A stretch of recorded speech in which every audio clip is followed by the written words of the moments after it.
Am I the a-hole for disowning my family and saying my father is dead to me? This might get long, but I need to get it out of my system because I feel like the only way for anyone to understand my reaction is to hear the whole thing. I'm 22F and I have 3 siblings from my father's side, 2 brothers and 1 sister, who's 35 now. Despite the big age difference, my sister and I always had a really good relationship when I was younger.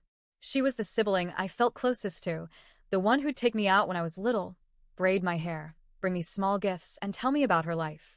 We'd spend hours talking about random things, laughing, and I thought that bond was unshakable. Even after she moved away when I was in my teens, we still kept in touch over the phone, and even though it wasn't as often, I still felt like she was in my corner. I truly believed she would always be there for me if I needed her. My relationship with my father, though, was complicated from the very start. I was what people call a late child. My parents had me much later in life, and from everything I've been told, they had this perfect vision in their heads of what I would be, a healthy little girl they could show off to family and friends, almost like a trophy. But I wasn't born the way they imagined. I was born with disabilities. My legs don't work properly, I have spinal damage, I can't carry heavy things, and I can't walk long distances without pain. Instead of seeing me as a person with my own worth, my father seemed to view me as a disappointment right from the start. It was like I had failed some unspoken expectation before I could even talk. As I grew older, my personality took shape. I learned to have my own boundaries, my own opinions, and I wasn't afraid to voice them. That was enough for my father to resent me. He has this belief that he's always right, no matter what, and if you disagree with him, you're automatically wrong, disrespectful, and against him.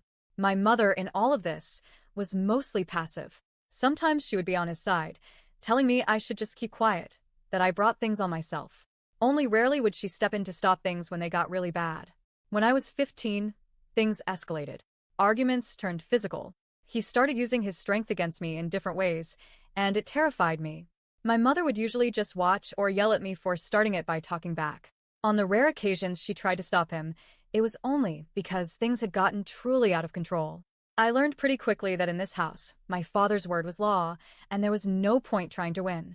When I was 16, I overheard my parents talking one night, and my father said that the second I turned 18, I was going to leave school and start working full-time. No choice, no discussion. At the time, I just nodded along and kept quiet because I didn't think there was any point arguing. But when I was 17, I changed schools and something in me reignited. I started to enjoy learning again. I started thinking maybe, just maybe, I could go to college or at least finish school and find a job I actually liked. My father saw this as defiance. He became furious, and the punishments got worse. He started restricting food, telling me I wasn't allowed to eat what they bought unless there were leftovers from their own meals. I wasn't allowed to use the lights or the heater in my room. He would threaten to kick me out constantly. Every interaction felt like walking on broken glass. Then, just after my 18th birthday, he was diagnosed with heart disease. He immediately quit his job and never went back to work. He spent his days smoking, playing games on his PC, and expecting my mother to do everything. And somehow, even with his health problems, his temper toward me never softened. In the middle of all this, I reached out to my sister, the one I'd always trusted. I told her everything, how I was treated, the restrictions, the constant threats. I begged her for help. I didn't even mean moving in with her necessarily. I just needed someone to take my side, to tell me I wasn't crazy. She gave me nothing. She said my father was sick and tired, and that I must be misunderstanding things. She said my parents just wanted to help me stand on my own legs and that all I needed to do was sit with them, talk it out calmly, and it would be fine. She wished me good luck and hung up. I can't even describe the emptiness I felt in that moment.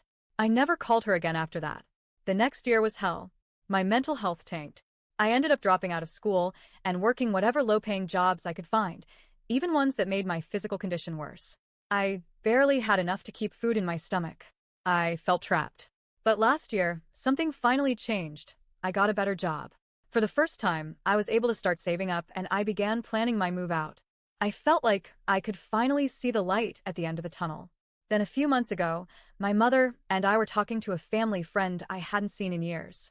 She asked how I was and I gave the polite, "I'm doing okay" answer and tried to walk away.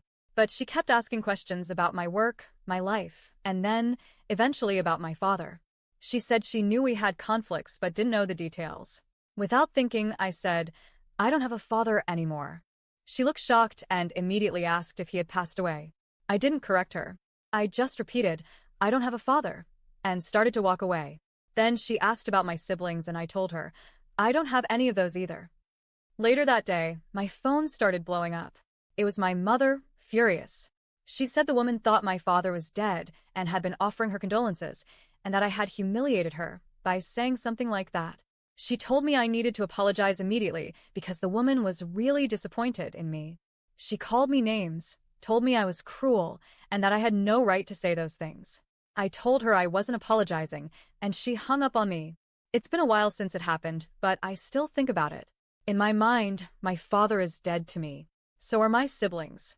There's no relationship, no trust, no love left. But part of me wonders if I should have just kept my mouth shut to avoid this drama. I didn't mean to make anyone think my father had literally died, but I guess I also didn't feel the need to clarify, because to me, in every way that matters, he's gone. I just can't figure out if that makes me an a-hole or not.